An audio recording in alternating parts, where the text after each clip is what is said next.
Sveiki! Nuo šiol iTeam komanda stengsis jūs supažindinti su lietuviškomis programėlėmis išmaniesiems telefonams. Visi demonstraciniai filmukai nufilmuoti ir sumontuoti naudojant iPhone 4. Šiandien pristatysiu programėlę, kuri puikiai pakeičia popierinę televizijos programą, padeda išsirinkti filmą ir neužmiršti mėgstamiausių laidų. TV gidas yra labai paprastas ir patogus valdyti.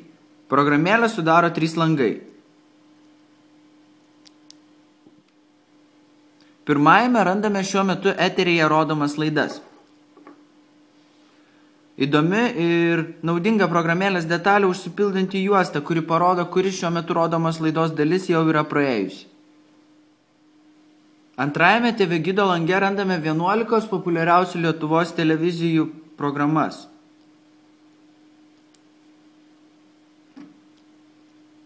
Šaunus programėlės bruožas tai išsamus laidų ir filmo aprašymai.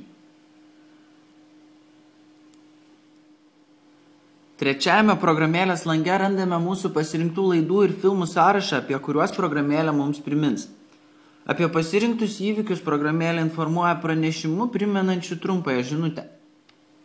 Priminimai šauniausia programėlės savybė, nes to negali jokia kita televizijos programa. Apibendrinant, lieka pasakyti, kad TV gidas puikiai pakeičia popierinės formos televizijos programą ir suteikia keletą naudingų papildomų funkcijų.